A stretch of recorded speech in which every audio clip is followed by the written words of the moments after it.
Hello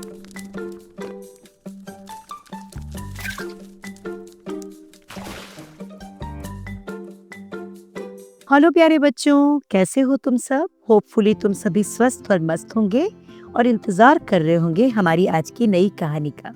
तो बिना देर करे शुरू करते हैं आज की कहानी। झटपट अपनी आंखें बंद करो ताकि इस पूरी स्टोरी को एक मूवी की तरह तुम अपनी आंखों के सामने देख पाओ।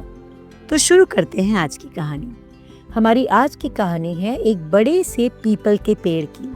और इस पीपल के पेड़ पे बहुत सारे बर्ड्स, स्क्विरल्स और तमाम जीव रहते थे। और हाँ, पीपल का पेड़ था तो पीपल पे ढेर सारे पत्ते भी थे। इसी पत्तों में से दो पत्ते थे जो बड़े ही खास दोस्त थे।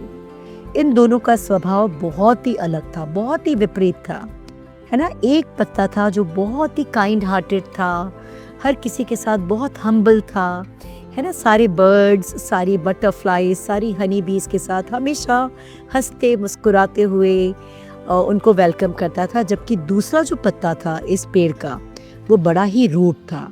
उसे बिल्कुल पसंद नहीं था कि कोई भी बर्ड आके उसको टच भी करे, उसको उसके ऊपर बैठे, है ना। उसे हमेशा अलग थलग रहना ही पसंद था। और इसी की वजह से वो बड़ा ही अकड़ू सा हो गया था। उसके चेहरे पे कभी भी मुस्कान नहीं होती थी। और इसी वजह से जो पेड़ पर रहने वाले पंछी थे और छोटे छोटे जीव थे, वो इस दूसरे पत्ते को पसंद नहीं करते थे। और इस बात का भी उसे कंप्लेन होता था कि मुझे तो कोई पसंद ही नहीं करता, तुम्हें सब पसंद करते हैं, है ना। तो ये तो बड़ा ही लोग बेकार हैं, लोगों में कमी ढूंढना यानी उसकी आदत थी। एक बार की बात है कि जोर से हवा चली और हवा की तेज झोंके के साथ ये दोनों पत्ते गिर पड़े। इस पीपल के पेड़ के पास ही एक बहुत ही तेज नदी बहती थी। और चलो इस नदी का नाम हम रख देते हैं गंगा, ठीक है। तो एक गंगा नदी बहती थी और गंगा नदी बहुत तेजी से बहती थी। इसका बड़ा तेज बहाव था। जब ये दोनों पत्ते नीचे गिर गए तो एक जो पत्ता था जो बड़ा ही अड़ियल था, हर किसी से लड़ना, हर किसी से झगड़ना, हर किसी के विरोध में बोलना ही इसकी आदत थी, वो पानी में गिर के भी सोचने लगा कि इस पूरी नदी को तो मैं रोकते रहूंगा, है ना। जब वो बहने लग गया तो बीच में एक चट्टान से एक पत्थर सा आ गया।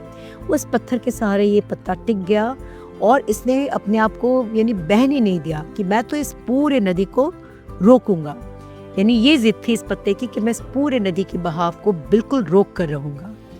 और वो स्ट्रगल कर रहा था क्योंकि नदी का बहाव जो था वो बहुत तेज था। तो लगातार पानी के और बहाव के थपेड़ों से ये पत्ता धीरे धीरे जीर्ण और शीर्ण होने लग गया। इसकी सारी एनर्जी नदी के बहाव को रोकने में ही जा रही थी और वो कुछ भी चीज़ को एंजॉय कर ही नहीं पा रहा था। नदी पे की लहरों पे तैरना या नदी की लहरों का आनंद उठाना, ये कुछ भी नहीं कर पाया क्योंकि इसकी सारी एनर्जी इसी में थी कि मुझे तो इस नदी के बहाव को रोकना ही है। जबकि दूसरा जो पत्ता था जो सबके साथ बड़ा काइंड था, वो आराम से नदी के बहाव के साथ बहता चला जा रहा था। कोई स्ट्रगल नहीं, कोई रोकने की कोशिश नहीं, है ना। कि नदी के, और मन में सोचते हुए कि मैं तो नदी को वहाँ तक ले जाऊंगा जहाँ तक इसकी मंजिल है।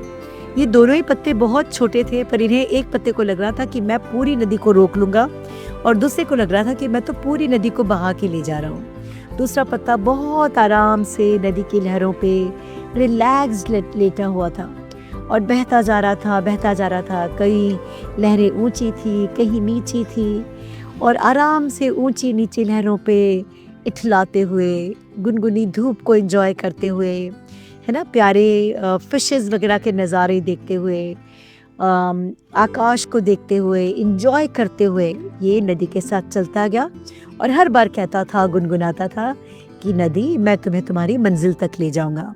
और फाइनली नदी को के साथ इसकी जो लाइफ थी, इसका जो रास्ता था, वो बहुत अच्छे से कट गया। जबकि दूसरा जो अड़ियल पत्ता था वो धीरे धीरे नदी के बहाव से लड़ते लड़ते लड़ते उसके टुकड़े टुकड़े हो गए। वो बिल्कुल बारीक हो गया, है ना, जाली जाली हो गया वो, और उसकी सारी एनर्जी इसी में चली गई। और दूसरा जो था पत्ता वो मज़े से बहता चला गया। तो ये जो स्टोरी हमारी है, छोटी सी स्टोरी है हमारी, लेकिन इसमें बच्चों बहुत बड़ा लाइफ लेसन है ना। हमारी ज़िंदगी भी ऐसी ही है, नदी की तरह, है ना। कभी ऊंची, कभी नीची, कभी इसमें सुख है, कभी इसमें दुख है। लेकिन हमें समझना होगा कि जिस नदी की धारा में पानी ऊपर नीचे होता है ना, उसमें ऊंची नीची लहरें होती हैं। तो हमारी ज़िंदगी भी ऐसी ही है। हमें अपनी ज़िंदगी के अच्छे और बुरे वक्त को एंजॉय करते हुए आगे बढ़ना है। जब बुरा वक्त आए तो हमें ये देखना है कि हमें इसमें से कितनी सारी लर्निंग मिलेंगी। अच्छा समय आए तो हमें ईश्वर का शुक्राना मानना है, न कि इससे लड़ना है, न कि कंप्लेन करने लग जाना है, न कि आसपास में बुराई ढूंढने लग जाना है ना? अगर हम इसमें अपनी एनर्जी वेस्ट करेंगे तो हम जिंदगी का मजा ही नहीं ले पाएंगे। हमारी आज की स्टोरी ने हमें यही सिखाया है। तो होपफुली ये स्टोरी आपको पसंद आई होगी। इस स्टोरी को अपने friends, relatives, neighbours, cousins, school friends सबके साथ शेयर करना मत भूलना। हमारे चैनल को झटपट सब्सक्राइब कर लेना। कल मिलते हैं फिर से एक नई स्टोरी के साथ। तब तक के लिए ढेर सारी ब्लेसिंग्स के साथ take care, bye bye, good night.